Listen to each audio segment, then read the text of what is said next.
Temptation. Aspiration can carry a man into heaven, but to remain there, he must learn to conform his entire mind to the heavenly conditions. To this end, temptation works. Temptation is the reversion, in thought, from purity to passion. It is going back from aspiration to desire. It threatens aspiration until the point is reached where desire is quenched in the waters of pure knowledge and calm thought. In the early stages of aspiration, temptation is subtle and powerful, and is regarded as an enemy. But it is only an enemy in the sense that the one tempted is his own enemy. In the sense that it is the revealer of weakness and impurity, it is a friend, a necessary factor in spiritual training. It is, indeed, an accompaniment of the effort to overcome evil and apprehend good. To be successfully conquered, the evil in a man must come to the surface and present itself, and it is in temptation that the evil hidden in the heart stands revealed and exposed.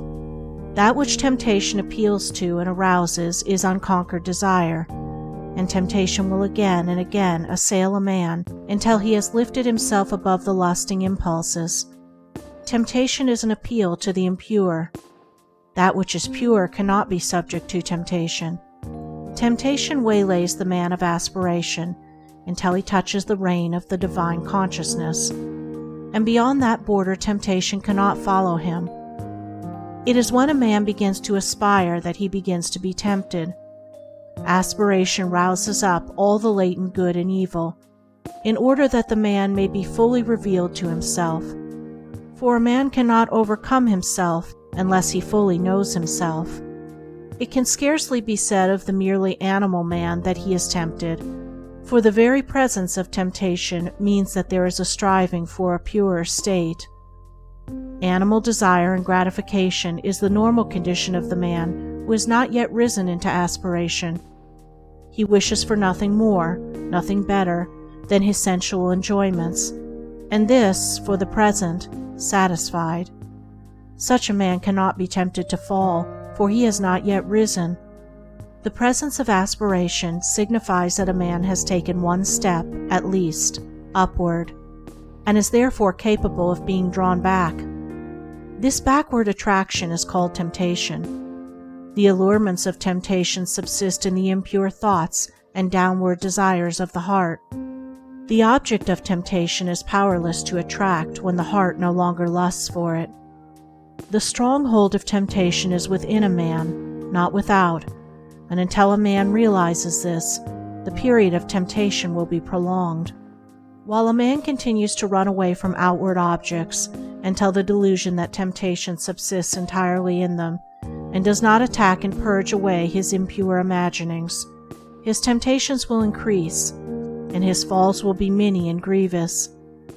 When a man clearly perceives that the evil is within and not without, then his progress will be rapid, his temptations will decrease, and the final overcoming of all temptation will be well within the range of his spiritual vision. Temptation is torment. It is not an abiding condition, but is a passage from the lower condition to the higher. The fullness and perfection of life is bliss, not torment. Temptation accompanies weakness and defeat, but a man is destined for strength and victory. The presence of torment is the signal to rise and conquer. The man of persistence and ever-renewed aspiration does not allow himself to think that temptation cannot be overcome. He is determined to be the master of himself. Resignation to evil is an acknowledgement of defeat. It signifies that the battle against self is abandoned, that good is denied, that evil is made supreme. As the energetic man of business is not daunted by difficulties, but studies how to overcome them, so the man of ceaseless aspiration is not crushed into submission by temptations, but meditates how he may fortify his mind. For the tempter is like a coward. He only creeps in at weak and unguarded points. The tempted one should study thoughtfully the nature and meaning of temptation, for until it is known it cannot be overcome. A wise general, before attacking the opposing force, studies the tactics of his enemy. Likewise, He who is to overcome temptation must understand how it arises in his own darkness and error, and must study, by introspection and meditation, how to disperse the darkness and supplement the error by truth. The stronger a man's passions, the fiercer will be his temptations. The deeper his selfishness, the more subtle his temptations. The more pronounced his vanity, the more flattering and deceptive his temptations. A man must know himself if he is to know the truth. He must not shrink away from any revelation which will expose his error.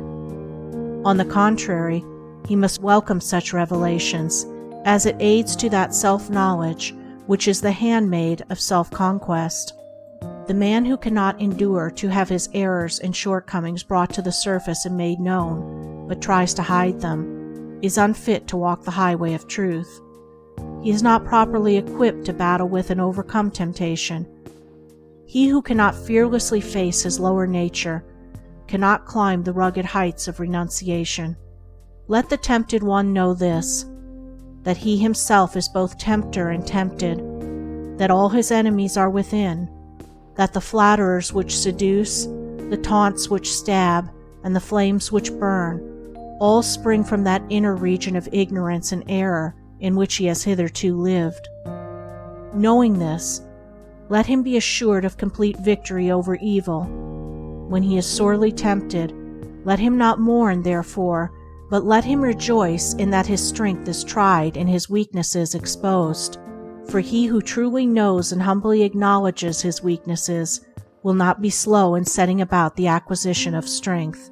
Foolish men blame others for their lapses and sins, but let the truth-lover blame only himself. Let him acknowledge his complete responsibility for his own conduct, and not say when he falls, "This thing," or "such and such a circumstance," or "that man was to blame."